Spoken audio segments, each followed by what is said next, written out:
யாவரையும் இயேசு கிறிஸ்துவின் நாமத்தினால வாழ்த்துதல் சொல்கிறோம். கர்த்தர் தாமே உங்களை யாவரையும் கர்த்தர் ஆசீர்வதிக்கிறவர்கார்.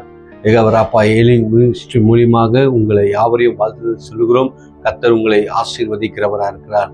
நம்ம கண்களை மூடி தேவனுடைய வார்த்தைக்காக நம்ம கடந்து போகலாம். அன்பின் தேவனே உண்மை நாங்கள் ஸ்தோத்திரிக்கிறோம்ப்பா. இந்த அருமையான இந்த வேலையில தேவனே உண்மை நாங்கள் மகிமைப்படுத்துகிறோம், உண்மை நன்றி செலுத்துகிறோம். கர்த்தாவே அப்பா, எங்களுக்கு தெரியாத காரியங்களும் ஆண்டவரே வேதத்தில் அநேக விஷயங்கள் ஆண்டவரே எங்களுக்கு நீ வெளிப்படுத்துகிறவராக இருக்கிறீர். கர்த்தாவே காண்பிக்கிறவராக இருக்கிறீர், அதை காண்பித்து கொடுக்கிறவராக இருக்கிறேன். இந்த நாள் கூட நாங்கள் தேவனுடைய வார்த்தையை கேட்கும் போது, ஆண்டவரே தேவனுடைய வார்த்தையை நாங்கள் பிரசங்கிக்கும் போது தேவனுடைய பிரசனம் அளவில்லாமல் இறங்கி எல்லாருடைய உள்ளங்களையும் நெஞ்சங்களையும் கர்த்தர் தொடுமுடியா நான் செபிக்கிறையா. அன்பின் தூய கருத்தில் நாங்கள் அர்ப்பணித்து நாங்கள் செபிக்கிறோம். ஜீவனுள்ள நல்ல பிதாவே, ஆமென். நம்ம இந்த வேலையில கூட நம்ம சில வசனங்களை நம்ம தியானத்துக்கு என்று எடுத்துக்கொள்ளலாம். இன்னைக்கு ஊழியக்காரர்களை ஆண்டவர் வைத்து அநேக அற்புதங்களை ஆண்டவர் செய்தவராக இருக்கிறார். முழு வேதத்துல நம்ம பார்க்கும்போது அநேக தீர்க்கதரிசிகள் இருந்தார். எலியா இருந்தாரு, எலிஷா இருந்தாரு, இந்த மாதிரி சாமுவேல், இந்த மாதிரி அநேக பேர்கள் ஊழியக்காரர்களை கர்த்தர் வல்லமையாக பயன்படுத்தின நாட்கள் உண்டு. அவர்கள் ஆண்டவர் சொன்ன காரியங்கள் சக்சஸ்ஃபுல்லாக மாறினது. அவர்கள் போய் எந்தெந்த இடத்துல நின்றார்களோ, எதிர்கள் அவர்கள் கை வைத்து ஜெபித்து அந்த இடத்துல அற்புதம் நடக்கணும் என்று சொன்னார்களோ, அவங்க வாழ்க்கையில அற்புதங்களை தேவன் நடப்பித்தவராக இருக்கிறார். அப்ப பாருங்க, அந்த நாட்கள்ல கர்த்தர் அழைச்சு சில ஊழியக்காரங்களுக்கு தேவன் நல்ல ஒரு ஆவிக்குரிய வரங்களினாலும் தேவன் வல்லமையாலும் இன்னைக்கு தேவன் நம்மளை உபயோகப்படுத்துகிறவராக இருக்கிறார், நம்மளை பயன்படுத்துகிறவராக இருக்கிறார். இந்த நாட்கள்ல கூட நம்ம வாழ்க்கையில நம்ம நினைக்கிறோம், நம்ம என்ன செய்ய முடியும், நம்மளால என்ன பண்ண முடியும் என்ற இது ஒரு சிந்தை நமக்குள்ள இருக்கு. இந்த இடத்துல நம்ம இருக்கிறோம், ஐயோ எனக்கு சரியா செவிக்க தெரியாது, எனக்கு சரியா ஊழியம் பண்ண தெரியாது அப்படி என்று சில நேரத்தில் நம்மளுடைய சிந்தனையிலேயே நம்ம யோசிக்கிறோம், இது முடியாது, இது ஆகாதுன்னு. ஆனா உன்னை அழைச்ச தேவன் அவர் வல்லமையான தேவனா இருக்கிறார். அழைச்ச தேவன் உங்களை சகலத்திலே நடத்தக்கூடிய தேவன் உங்களோடு கூட இருக்கிறார்.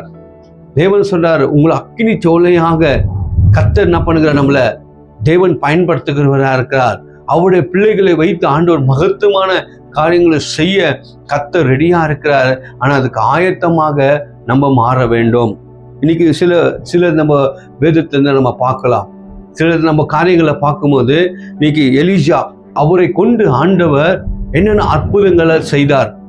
இது உண்மையா நம்மளுக்கு ஒரு வாழ்க்கையில அவருடைய ஊழியங்கள், அவர் அற்புதங்களை எப்படி பெற்றுக்கொண்டார், எப்படி அற்புதங்களை அவர் செய்தார். அவர் ஒரு அற்புதத்தை செய்கிறார். அந்த அற்புதம் பாருங்க, ஒரு பெரிய ஒரு அற்புதத்தை யாரும் செய்ய முடியாது. அந்த மாதிரி ஒரு அற்புதங்களை அப்படியே இயேசு தேவன் ஒரு மனுஷனை வைத்து அவருடைய கைகள் பிரயாசம் எல்லாம் கர்த்தர் ஆசீர்வதித்து, அவருடைய ஊழியர்கள் எல்லாம் கர்த்தர் ஆசீர்வதித்து, அவர்கள் போய் என்னென்ன காரியங்களை கட்டளை கொடுக்கிறார்களோ அது ஆமென் என்று நடக்கக்கூடிய காரியமா இருக்கிறது. எடுத்து வாசிப்போம். 2 ராஜாக்கள் 6வது அதிகாரம் 5, 6, 7 மட்டும் நம்ம வாசிப்போம். ஒருவன் ஒரு உத்திரத்தை வெட்டி வீழ்த்துகையில் கோடாரி தண்ணீரில் விழுந்தது. அவன், ஐயோ என் ஆண்டவனே, அது இரவலாக வாங்கப்பட்டதே என்று கூவினான். இரவலாக நான் வாங்கப்பட்டதே என்று சொல்லுது. ஹல்லேலூயா. இது மேல வசனத்தெல்லாம் நீங்க வாசிக்கும் போது அந்த இடத்துல ஒரு கிராமத்துக்கு எலிஷாவை கொண்டு போறாங்க. எலிஷாவும் அந்த இடத்துக்குள்ள அவர்கள் போகக்கூடியவர்களா இருக்காங்க. ஒரு பெரிய மரத்தை அவங்க வெட்டி கொண்டிருக்கிறாங்க. அதை வெட்டி கொண்டிருக்கும் போது அந்த கோடாலியானது என்ன ஆகுறதுன்னா அந்த தண்ணியில விழுந்து போகிறதா இருக்கிறது. அது விழுந்து போகிறதா இருக்கு.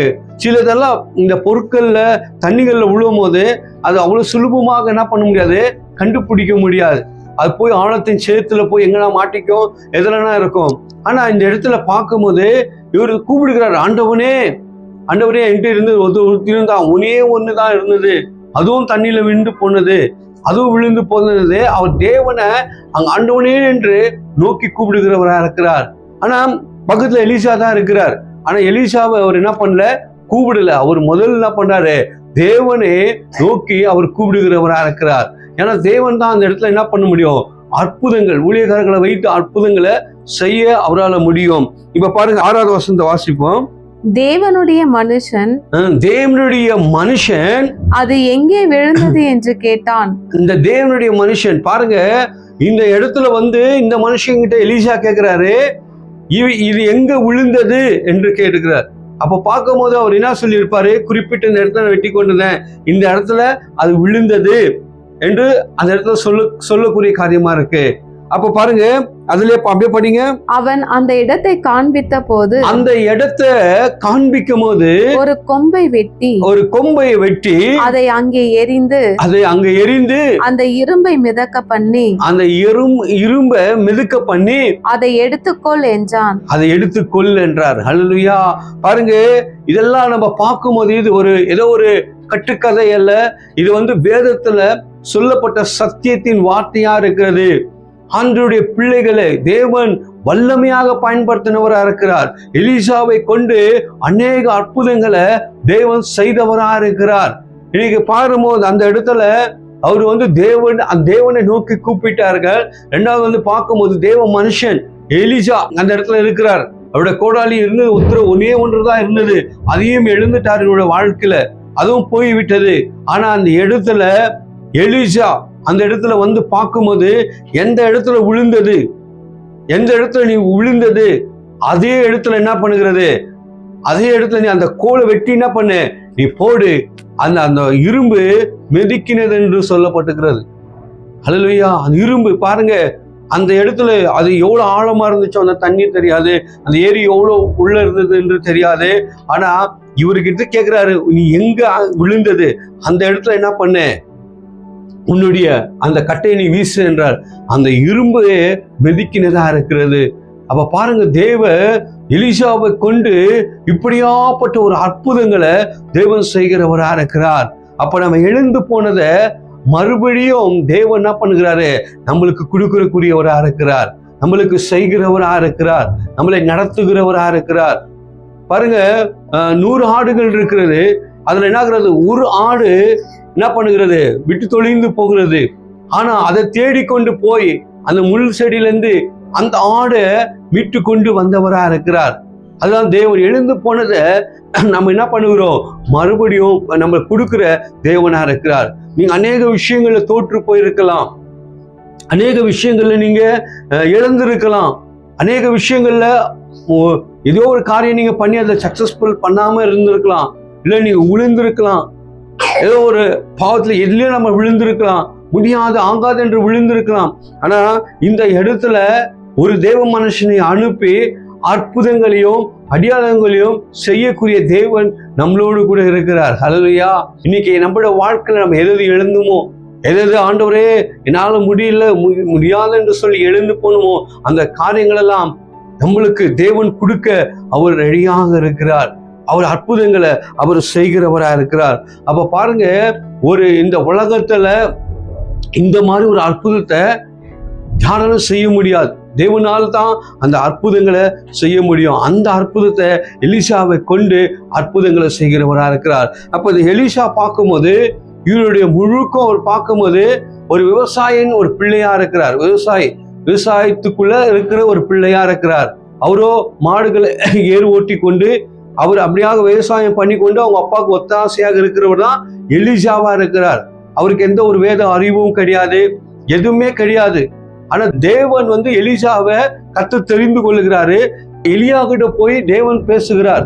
இந்த மாதிரி குறிப்பிட்ட இடத்துல, இந்த இடத்துல எலிசான்ற இருக்கிறாரு, அவர் என்ன பண்ண, நீங்க கொண்டு வாங்க என்றார்.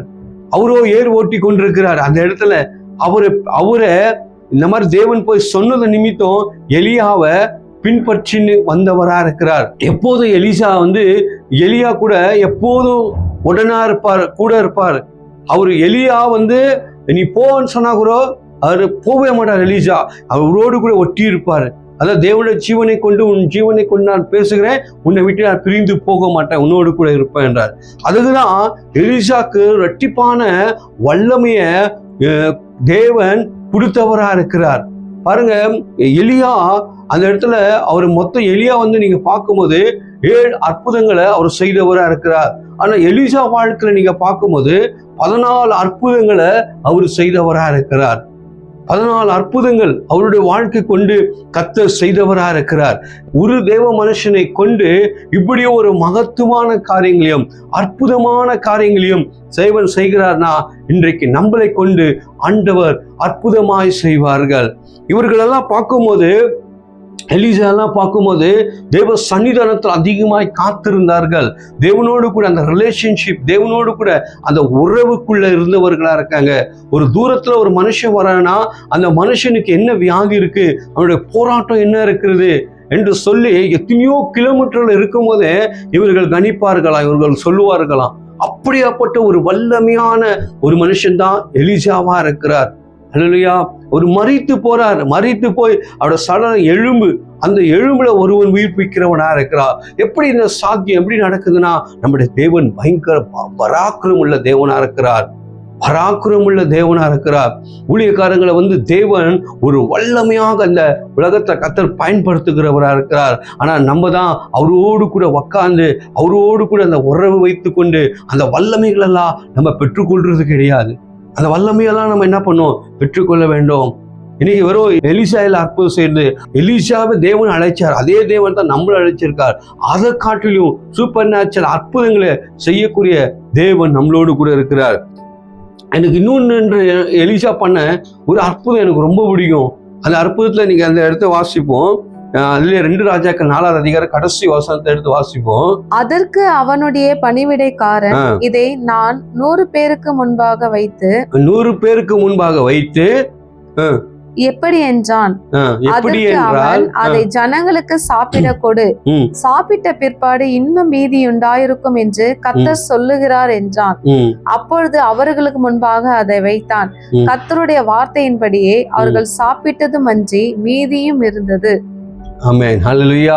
அதை சொல்றாரு பாருங்க, எலிசா கர்த்தர் பார்த்து கொள்ளுவார். அந்த இடத்துல பார்க்கும்போது அவர்கள் கையிலயோ கொஞ்சமா இருக்கிறது. ஆனா அதை என்ன பண்ணுறாரு எலிசா, அந்த இடத்துல ஜெபம் பண்ணி அந்த 100 பேருக்கும் அந்த அப்பத்தையும் அவர்கள் என்ன பண்ணுகிறார், கொடுக்கக்கூடியவராக இருக்கிறார். அந்த இடத்துல எது குறைப்படுகிறதோ அந்த இடத்துல அதே இடத்துல அந்த அற்புதங்களை செய்து காண்பிக்கிறவரா இருக்கிறார். அந்த இடத்துல சொல்றார் பார், எல்லாமே கர்த்தர் பார்த்து கொள்ளுவார், அவர் அற்புதங்களை அவர் செய்கிறவரா இருக்கிறார். அல்லேலூயா. அந்த நொடி பொழுதுல அதே இடத்துல ஒரு பெரிய அற்புதத்தை தேவன் அந்த இடத்துல எலிசாவை கொண்டு கர்த்தர் செய்யக்கூடியவரா இருக்கிறார். அதே போலதான் தேவன் புதிய ஏற்பாடுல வரும்போது அவருக்கு ஒரு 5000 புருஷர்களுக்கு மேல ஜனங்களுக்கு மேல 2 மீனும் 5 அப்பத்தையும் எடுத்து 5000 பேர்களுக்கு அவர் பங்கிட்டு கொடுத்து ஒரு பெரிய அற்புதங்களை தேவன் செய்தவரா இருக்கிறார். ஆனா பழைய ஏற்பாடு காலத்துல பார்க்கும்போது எலிசா இந்த அற்புதத்தை அவரும் அந்த என்ன பண்ணியிருக்காரு, செய்தவரா இருக்கிறார். அந்த இடத்துல குறைப்படுகிறது. அந்த இடத்துல என்ன ஆகுறது, அவர்களுக்கு அந்த அப்பம் இல்லாம இருக்கிறது. அதே இடத்துல 100 பேருக்கும் அந்த இடத்துல கொடுத்து மிகுதியானதும் அந்த இடத்துல கிடைத்தது என்று சொல்லப்பட்டிருக்கு. அப்ப பாருங்க, அது ஆண்டவர் சொல்றாரு, ஒருவன் என்னை விசுவாசித்தால் என்னிலும் பெரிய கிரியைகளையும் என்னிலும் பெரிய அற்புதங்களையும் அவர்கள் செய்வார்கள் என்று தேவ வசனம் சொல்லுகிறது. தேவனை யார் யார் விசுவாசிக்கிறார்களோ, தேவனோடு கூட யார் யார் நிற்கிறார்களோ, தேவனே என்னை பயன்படுத்துங்க, என்னை உருவாக்கன்னு சொல்லும் போது உன்னை கொண்டும் அற்புதங்களை தேவன் செய்கிறவரா இருக்கிறார். அது ஆண்டவர் வெளிரங்கமாய் செய்கிறவர், மறுரங்கமா இல்ல, வெளிரங்கமாய் ஊழியக்காரங்களை கொண்டு போய் அற்புதங்களை தேவன் செய்கிறவரா இருக்கிறார். ஹல்லேலூயா. தேவனுக்கு ஸ்தோத்திரம். அதே மாதிரி பாருங்க, இயேசு கிறிஸ்தர் கூட ஒரு அற்புதத்தை தேவன் செய்கிறார். இயேசு கிறிஸ்தர் ஒரு பெரிய அற்புதம் செய்கிறார். எடுத்து வாசிப்போம். 17ஆவது அதிகாரம் 27ஆவது வசனத்தை வாசிப்போம். இதுல பாருங்க, இது எப்படி ஆண்டவர் அந்த இடத்துல செய்கிறார் என்று பார்க்கும்போது, அவர் எப்படி அந்த விஷயங்களை ஆண்டவர் கொண்டு வருகிறார் என்று நம்ம கணிக்க, அதை பார்க்கும்போது ஒரு அதிசயமா இருக்கிறது. வாசிப்போம். ஆகிலும் நாம் அவர்களுக்கு இடரலா இராதபடிக்கு நீ கடலுக்கு போய் தூண்டில் போட்டு ஒரு தூண்டில் போட்டு முதலாவது அகப்படுகிற மீனை பிடித்து அதன் வாயை திறந்து பார். ஒரு வெள்ளி பன்னத்தை காண்பாய். ஒரு வெள்ளி பன்னத்தை நீ பார்க்குவாய். அதை எடுத்து எனக்காகவும் உனக்காகவும் அவர்களிடத்தில் கொடு என்றார். எனக்காகவும் உனக்காகவும் இடத்துல கொடு என்றார். ஹல்லேலூயா. பாருங்க, தேவன் எப்படியாப்பட்ட ஒரு அற்புதத்தை கர்த்தர் செய்கிறவரா இருக்கிறார். அல்லேலூயா. இன்னைக்கு சில நேரத்தில் நம்ம பார்க்கும்போது நாட்கள் எல்லாம் ஒரு பணத்தை நம்ம எடுக்கணும்னா என்ன பண்றோம், ஒரு பேங்க்குக்கு போறோம், ஒரு செக் எழுதி கொடுக்குறோம், அந்த செக்ல வந்து செக் பண்ணி என்ன பண்றாங்க, பணம் கொடுக்குறாங்க. இன்னொன்று ஏடிஎம் மூலியமா வருகிறது. ஏடிஎம் மூலியமா நம்ம என்ன பண்றோம், கார்டு போட்டு அந்த பணத்தை நம்ம எடுக்கிறோம். நம்மளுக்கு தெரியும் இந்த இடத்துல கரெக்டாக இந்த பேலன்ஸ் இருக்கு, இவ்வளோ பணம் இருக்குன்னு நம்ம என்ன பண்றோம், அதை நம்ம ரிசீவ் பண்ணுகிறோம். ஆனா தேவன் பாருங்க, இங்க ஒரு அற்புதத்தை அவர் எப்படி செய்கிறாருன்னு பார்க்கும்போது, பேதுரு பார்த்து ஆண்டவர் சொல்லுகிறாரு, நீ போப்பா, கடலுக்கு போ, நீ கடல்ல போய் என்ன பண்ணு, தூண்டி போடு. முதலாவது மீன் அகப்படுற மீன்ல வாயை திறந்து பாரு, அதுக்குள்ள ஒரு வெள்ளி காசு இருக்கும். அதை எடுத்துட்டு போய் என்ன பண்ணு, உனக்காக எனக்காகவும் மறிக்கட்டு என்ற அந்த இடத்துல. அப்ப பாருங்க, யாருக்கிட்ட இந்த வேலை கொடுத்தா அந்த வேலை கரெக்டா செய்வார்கள் என்று தேவனுக்கு தெரியும். அல்லேலூயா. நீங்க எத்தனையோ கோடி ஊழியக்காரர்கள், எத்தனையோ பேர்கள் இருக்காங்க. எல்லாருக்கும் ஆண்டவர் அப்படி கொடுக்க மாட்டாரு.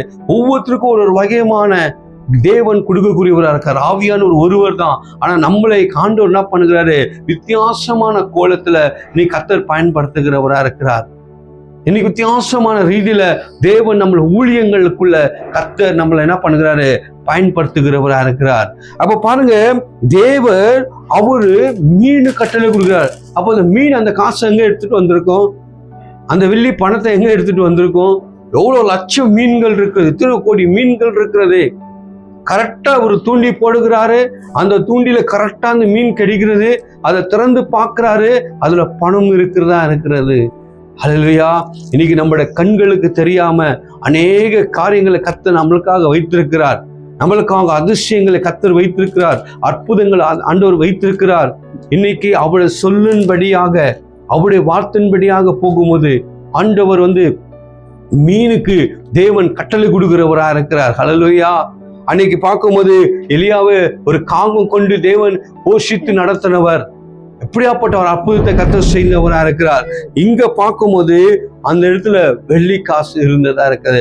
அப்ப தேவன் வந்து என்ன சொல்லியிருப்பார், மீனுக்கே கட்டளை கொடுத்துக்கிறார். இந்த யோனா இருக்கும்போது கூட பார்க்கும்போது 3 இரவு 3 பகல்ல அவர் போய் அந்த சமுதிரத்தில் விழும்போது அந்த மீன் பெரிய திமிங்கலத்துக்கு அவர் கட்டளை கொடுக்கிறார். என் மகன் வருவான், அவனை கரெக்டா நீ என்ன பண்ணு, சேஃபாக வைத்து 3ஆம் நாள் அவனை என்ன பண்ணு, வெளியேற்றிட்டு வந்து விடு என்ற வேலை என்ன பண்ணியிருக்காரு, மீனுக்கு கொடுத்துக்கிறார். அந்த மீனுக்குறோ அவருடைய கட்டளைக்கு தகுந்தமாக அந்த அழைப்பை அந்த மீன் தெரிந்து கொண்டு கரெக்டாக எத்தனை நாள் வைக்கணுமோ அத்தனை நாள் வைத்து அவர் எத்தனை என்ன பண்ணுச்சு, வெளியே விட்டுதான் இருக்குது அந்த மீன். ஒருவேளை ஆண்டு 4 நாள் வச்சுக்கணும், 4 நாள் வச்சிருக்கோம், 5 நாள் வைத்துக்கொள்ளலாம், 5 நாள் வைத்திருக்கோம். ஆனா தேவன் சொல்றது ஒரு மீனை என்ன பண்ணுகிறது, கீழ்ப்படிஞ்சு செய்யக்கூடிய காரியமா இருக்கிறது. அதே போலதான் இந்த இடத்துல ஒரு தேவ மனுஷன் பேதுரும் கீழ்ப்படிந்து கரெக்டாக அந்த இடத்துல தூண்டி போட்டவரா இருக்கிறார். ஆனா இன்னைக்கு நம்மளுக்கு அந்த மாதிரி கொடுத்துருந்தா, போங்க ஆண்டவரே, இவ்வளவு லட்சம் மீன் இருக்குது, எந்த மீன்ல தூண்டி போட்டு எந்த மீன்ல இருந்து காசு எடுத்துட்டு வருது, ஆகுமா, முடியுமா என்ற ஒரு தாட்ஸ் நமக்குள்ள வரக்கூடியதா இருக்கலாம். ஆனா இதற்கு எதுவுமே பேதுரு அஞ்சவில்லை. இதுக்கு எந்த ஒரு மறு வார்த்தையும் அங்க கேட்கல. ஆண்டவரே நீங்க சொல்றீங்க, நான் போய் செய்றேன் அந்த இடத்துல கரெக்டாக அவர் குறிப்பிட்ட அந்த இடத்துல தேவன் சொன்ன அந்த இடத்துல நின்றாரு. அற்புதங்களை அவர் பார்த்தவரா இருக்கிறார். இன்னைக்கு நம்ம சொல்லும் போது தேவன் இடத்துல நில்லுன்னு சொல்வாரு, அந்த இடத்துல நிற்கும் போது அற்புதங்கள் நடக்கும். இந்த இடத்துல நீ பேசுவார், அந்த இடத்துல அற்புதங்கள் நடக்கும். இந்த இடத்துல நீ ஜெபம் பண்ணுன்னு சொல்வார், அந்த இடத்துல அற்புதங்கள் நடக்கும். நீ இந்த இடத்துல கையை நீட்டுன்னு சொல்வார், அற்புதங்கள் நடக்கும். இப்படியாப்பட்ட அந்த தேவனுடைய சொல்லுகளை நம்ம கேட்டு நம்ம நிற்கும் போது, அப்பா இந்த இடத்துல போய் நீ இல்லைன்னு சொல்லும் போது, அது யாரா இருக்கட்டும், எந்த ஒரு வல்லமையா இருக்கட்டும், அது சாஸ்திரமாய் தேவனுக்கு முன்பாக விழுந்து பணிந்து ஓடி போகிறதா இருக்கு. இதான் கர்த்தர் செய்கிற அற்புதமா இருக்கிறது. ஹல்லேலூயா, கர்த்தருக்கு ஸ்தோத்திரம். அப்போ நம்ம சில ஊழியங்களை செய்வதற்கு நம்மளுக்கு ஞானம் தேவை. இன்னைக்கு சில பேஷண்ட் நம்மளுக்கு தேவை, பொறுமை தேவை. சில காரியங்களை செய்வதற்கு நம்ம ஏதோ ஒரு தினதானமாக செய்து நம்ம என்ன பண்ணிடக்கூடாது, வரக்கூடாது. அதுக்கு பிரசங்கியாரு நல்ல ஒரு விஷயத்தை நம்மளுக்கு கொண்டு வருகிறவரா இருக்கிறாரு. பிரசங்கியில 10 நம்ம எடுத்து வாசிப்போம். இரும்பு ஆயுதம் முழங்கலா இருக்க அதை ஒருவன் தீட்டாமற் போனால், அது ஒருவன் தீட்டாம போனால் அதிக பலத்தை பிரயோகம் பண்ண வேண்டியதாகும். அதிக பலத்தை பண்ண வேண்டும். ஆகையால் ஒரு காரியத்தை செவ்வையாய் செய்வதற்கு, ஒரு காரியத்தை செவ்வையாக செய்வதற்கு ஞானமே பிரதானம். ஹல்லேலூயா. ஒரு காரியத்தை செய்வதற்கு என்ன தேவைன்னு பார்க்கும்போது, இன்னைக்கு ஊழியக்காரர்களா இருக்கிறோம், விசுவாசிகளா இருக்கிறோம்.